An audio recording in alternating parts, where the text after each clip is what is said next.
अफगानिस्तान के कार्यवाहक विदेश मंत्री आमिर खान मुत्ताकी इन दिनों भारत के ऐतिहासिक दौरे पर हैं, लेकिन उनकी बातचीत विदेश मंत्री एस जयशंकर से क्या हुई, ये जानना चाहते हैं तो आगे की खबर को सुनिएगा। अफगानिस्तान के कार्यवाहक विदेश मंत्री आमिर खान मुत्ताकी संयुक्त राष्ट्र सुरक्षा परिषद से टेम्पररी वेवर मिलने के बाद भारत की यात्रा पर नई दिल्ली पहुंचे। इसी बीच 10 अक्टूबर 2025 को हैदराबाद में मुलाकात हुई। मुत्ताकी का भारत दौरा कई मायनों में ऐतिहासिक है। उनकी ये यात्रा तालिबान सरकार की भारत के साथ सुधरते रिश्तों को दिखाता है। विदेश मंत्री एस जयशंकर ने अफगानिस्तान के कार्यवाहक विदेश मंत्री मुत्ताकी के साथ द्विपक्षीय मुलाकात से पहले ओपनिंग रिमार्क में अहम बातें कही थी। जयशंकर ने कहा, हम अफगानिस्तान में भारतीय प्रोजेक्ट के रखरखाव और रिपेयर पर चर्चा कर सकते हैं। अफगान के लोगों का भारत शुभ चिंतक है। अफगानिस्तान के विकास और प्रगति में भारत की गहरी दिलचस्पी है। आपसे पहले बातचीत हुई है, लेकिन इस बैठक का अपना अलग महत्व है।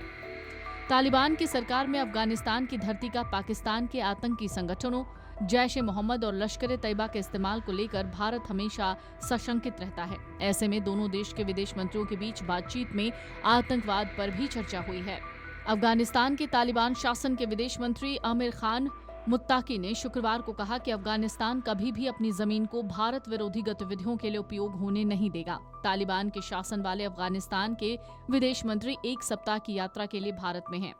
उन्होंने भारत के विदेश मंत्री एस जयशंकर के साथ द्विपक्षीय बैठक की। बैठक में दोनों देशों के बीच कई अहम मुद्दों पर बातचीत हुई।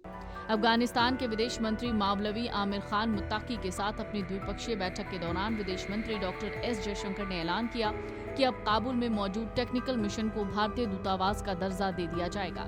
दरअसल 2021 में अफगानिस्तान के अंदर तालिबान जब सत्ता में वापस आया तो नई दिल्ली ने काबुल में अपना दूतावास बंद कर दिया था। विदेश मंत्री डॉक्टर एस जयशंकर के साथ बैठक में अफगानिस्तान के विदेश मंत्री मुत्ताकी ने कहा, अफगानिस्तान में हाल ही में आए भूकंप में भारत ने सबसे पहले प्रतिक्रिया दी थी। अफगानिस्तान भारत को एक घनिष्ठ मित्र के रूप में देखता है। अफगानिस्तान आपसी सम्मान, व्यापार और लोगों के आपसी संबंधों पर आधारित संबंध बनाना चाहता है। हम आपसी समझ का एक परामर्शी तंत्र बनाने के लिए तैयार हैं, जो हमारे संबंधों को मजबूत करने में कामयाब होगा।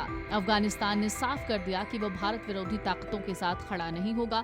ये पाकिस्तान और चीन दोनों के लिए एक अप्रत्यक्ष संदेश है। दूतावास की बहाली का ऐलान भारत की फुट ऑन ग्राउंड रणनीति को दोबारा सक्रिय करेगा, जिससे मानवीय और विकास परियोजनाएं दोबारा गति पकड़ लेंगी।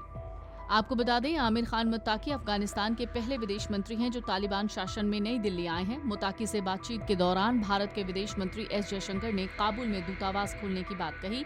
तालिबान शासन को लेकर भारत सरकार की ओर से ये बड़ा फैसला लिया गया। अफगानिस्तान ने हाल ही में कहा है कि आतंक के खिलाफ लड़ाई में वो हमेशा साथ रहेगा। आपको बता दें, 4 साल पहले तालिबान और तत्कालीन अफगान सरकार के बीच लड़ाई के बीच काबुल स्थित दूतावास का दर्जा कम कर दिया गया था। इसके साथ ही छोटे शहरों में स्थित वाणिज्य दूतावास कार्यालय बंद कर दिए गए थे। इसको लेकर विदेश मंत्री एस जयशंकर ने अपने अफगान समकक्ष आमिर खान मुत्ताकी से कहा कि अफगानिस्तान के साथ पूर्ण राजनयिक संबंध बहाल कर दिए गए हैं।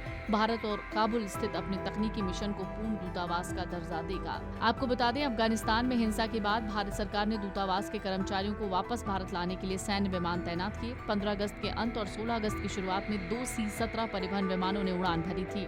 हालांकि भारत ने इस हिंसा के 1 महीने बाद काबुल में फिर राजनयिक उपस्थिति शुरू कर दी थी। Video desk amarujala.com।